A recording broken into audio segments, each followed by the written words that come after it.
లేకపోతే మీ పిఆర్ఓనే పెట్టాలి, ఎవరు పెట్టలేదు. ఓకే. సో ఇక విషయానికి వస్తే, సో ఈ అమ్మాయి ఒక కామన్ ఫ్రెండ్ ద్వారా ఈ బండి సాయి భగీరథ్ కలిసింది.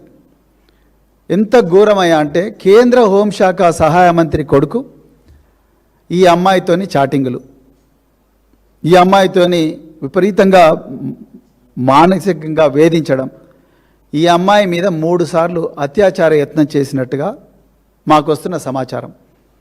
ఒకసారి మొయినాబాద్ ఫామ్ హౌస్లో, ఇంకొకసారి హైదరాబాద్కు ఉత్తర దిశలో ఉండే ఒక కాలనీలో వాళ్ళ ఇంటి దగ్గర బేస్మెంట్ ఏరియాలో అత్యాచార యత్నం చేసినట్టుగా, అదేవిధంగా నానక్రామగూడలో కూడా అత్యాచార యత్నం చేసినట్టుగా మాకు సమాచారం వస్తున్నది. విశ్వసనీయమైన సమాచారం ఉన్నది. మాకుండే సమాచారం మేరకు ఈ అమ్మాయి తల్లి ఈ ఆధారాలన్నిటితోని నిన్న పేట్ బషీరాబాద్కు అమ్మాయి తల్లి ఇద్దరు పోయినరు. మరి పోలీసుల గుండె ఎందుకు కరగలేదో నాకైతే తెలియదు. 3 సార్లు మొయినాబాద్ ఫామ్ హౌస్లో అయితే డిసెంబర్ 31 నాడు రాత్రి, అంటే ఆ సంవత్సరానికి అదే చివరి రోజు, న్యూ ఇయర్ డే సెలబ్రేషన్స్ జరుగుతూ ఉంటే రాత్రి వాళ్ళు తాగే డ్రింక్లో మత్తుమందు కలిపి ఆ అమ్మాయి మీద అత్యాచారం చేసిండ్రు అనేది కంప్లైంట్.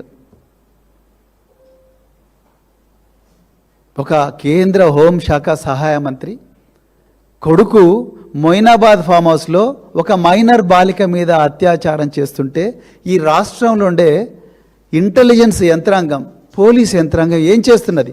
అంటే మొయినాబాద్ల ఫామ్ హౌస్ల మీద దాడి చేస్తారు కదా, ఈ మొయినాబాద్ ఫామ్ హౌస్ ఎందుకు మీకు తెలియలేదు? నేను ఇవాళ సైబరాబాద్ పోలీసులను, తెలంగాణ పోలీసులను అడుగుతా ఉన్నా.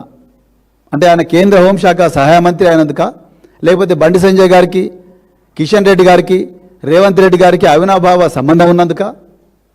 మీరు ఈ విషయాలు తెలంగాణ ప్రజలకు చెప్పాలి. ఆ అమ్మాయిని పెళ్ళి మైనర్ అయిపోయిన తర్వాత, మేజర్గా అయిన తర్వాత నిన్ను పెళ్లి చేసుకుంటానని నమ్మబలికిండంట సాయి భగీరథ్.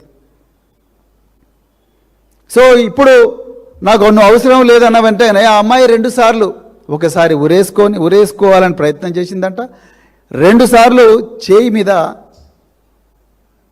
గాజు పెంకుతోని గాయాలు కూడా చేసుకున్నదంట. ఇది నాకు వస్తున్న సమాచారం. తప్పైతే సైబరాబాద్ పోలీసు వాళ్ళు చెప్పాలి. Because we don't know the facts.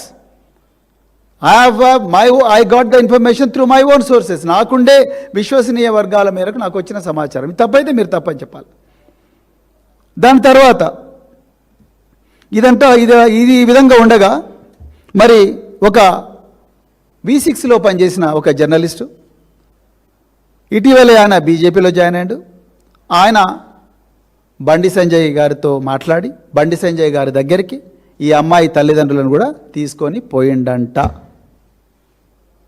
నిన్న రాత్రి 10 గంటలకు కూడా ఆ అమ్మాయి తల్లిదండ్రులు పోలీస్ స్టేషన్లో ఉండగానే ఈ అమ్మాయి తల్లి ఇద్దరు పోలీసులు ఉండగానే ఈ V6లో పనిచేసిన ఈ జర్నలిస్టు, ఇప్పుడు బీజేపీలో జాయిన్ అయిన ఈ సోకాల్డ్ జర్నలిస్టు, ఆయన బండి సంజయ్కి ఈ అమ్మాయి తల్లికి తండ్రికి మధ్యలో రాయబారం జరిపి దయచేసి కేసు డ్రాప్ చేసుకోండి, క్లోజ్ చేద్దాము అని చెప్పిండంట.